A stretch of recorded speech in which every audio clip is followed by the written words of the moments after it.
Hey there, folks, it's me, your boy, B3, back another kicking, you guessed it, graphic novel review. Today we are looking at Batman Superman World's Finest, Volume 1, The Devil Nezha. Nezha. The Devil Nezha. I'm doing my best here. I like that they changed it to kind of just be World's Finest. Or Batman Superman World's Finest. I did review both volumes in the run before this. And I am happy to be reviewing this as well. Let me read you the back of the book. Get ready. It's time to soar. In the not-too-distant past, Superman's powers are supercharged from a devastating chemical attack by the villain, Metallo. And the only ally that the ultra-powerful Man of Tomorrow can turn to in his turbulent hour is Gotham's own Dark Vengeance. Dynamic duo Batman and Robin. A nearly fatal burst of power drives Bruce Wayne to his own extreme measures to help his friend, enlisting none other than the Doom Patrol for aid. From the legendary talents of Mark Waid and Dan Morrow, two of the world's finest superheroes are together again in an epic new comic book experience. Don't miss the kickoff, the next big event in the DCU. Collecting the critically acclaimed World's Finest Prelude story from Detective Comics, number 1050 in issues 1 through 5 of the best-selling Batman Superman World's Finest title. And let me tell you, this is a great book. It's definitely Silver Age inspired, both in the characters, the way they're portrayed and stuff, but also just like the look of them. Batman is in this really nice bat suit. It's blue and gray. Y'all know I love the blue and gray. But he's also got like the yellow oval bat symbol, which you don't really see a lot of anymore. It's very, very interesting. But we do see like Poison Ivy at the Daily Bugle. Daily Bugle? Daily Bugle? Oh my god! Stop typing, angry fanboys, I'm sorry. The Daily Planet. I was just reading a bunch of Spider-Man, okay? Give me a break. The Daily Planet, she's taking it over with Vines. Batman and Robin show up, as does Superman, but she's teaming up with Metallo, because you gotta bring a heavy hitter if you're gonna be in Superman's town, you know? You gotta. And he injects Superman with something fancy. Red kryptonite. And you know the Silver Age loved all its different kryptonites, and this red kryptonite just sends him effing wild. It's pretty cray. Pretty cray. But we also see a lot of other really cool kind of team-up moments. We see the Penguin working with the Weaponers of Quard, which is kind of insane.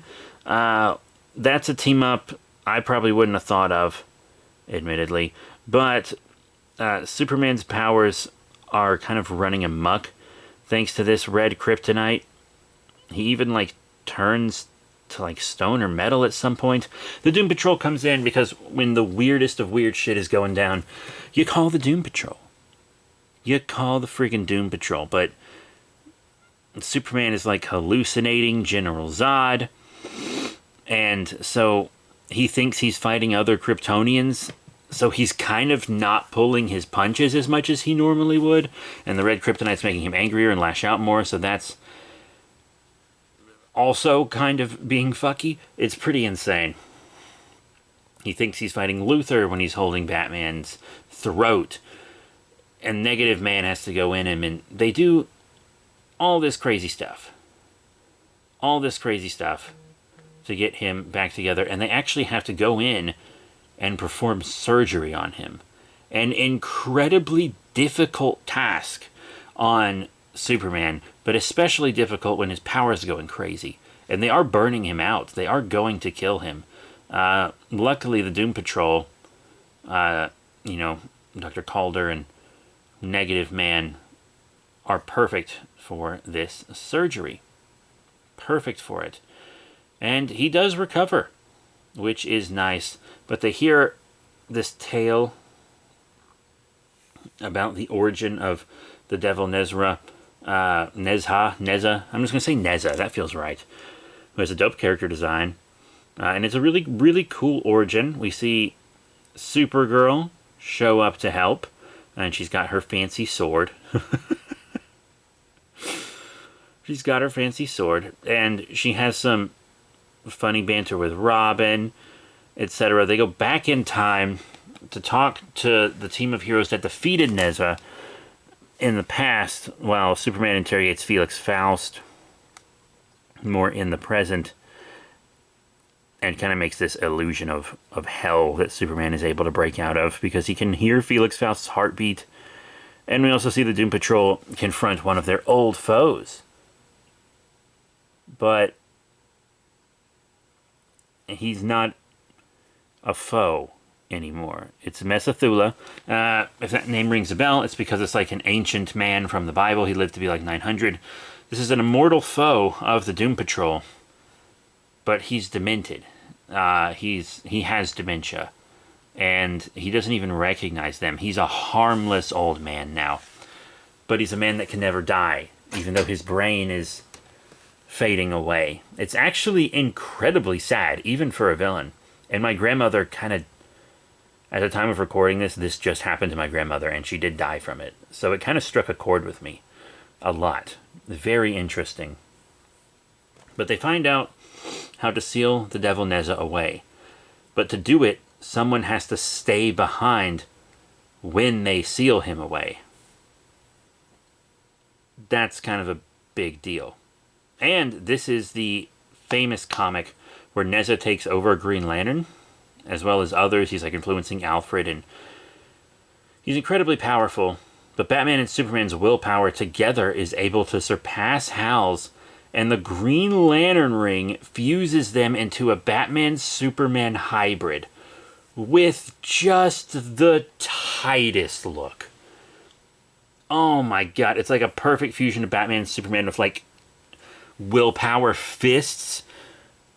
Oh, it looks so good. The Batman House of El symbol looks so good. And he has a fully covered face, which I always think is a really cool look, especially on Bat characters. But yeah, he's kicking ass for a little bit. Construct batarangs and just slamming Nezha around. But eventually, they do pop apart. SSB Vegito style, you know. But Supergirl comes back with the news, as I said, that someone has to seal themselves in with them. And of course, everyone's volunteering because they're heroes and that's what they do. But Superman does it. He ends up trapped in there. It's pretty insane. But there's also a very clever setup for it. Very clever setup where they're doing Phantom Zone stuff, and that sets up a way for Superman to escape through the Phantom Zone. So Superman does plan his escape before he actually sacrifices himself. He'd be happy to sacrifice himself, but hey, if you can escape, escape. Also, Robin gets lost in time. Supergirl drops him. And that's it. There's also some very fun alternate covers. There's a really cool one with Cyborg Superman fighting Azbat, as real Batman. Very 90s. You gotta love it. There's a beautiful, beautiful Tim Sale cover. You immediately recognize it as Tim Sale. And there's one cover with the Batman Who Laughs for like no reason. Why is the Batman Who Laughs was over at this point? I don't know why they felt that was much a needed cover. But yeah, there were a lot of variants. A lot of variants for this book. But that's it for Batman Superman World's Finest Volume 1, The Devil Nezha, from 2022, written by Mark Waid. Thank you all very much for your support. Please remember to rate, comment, subscribe. Check out all the cool links in the description below, Facebook, Twitter, etc. as in and I'll see you all next time. Bye for now.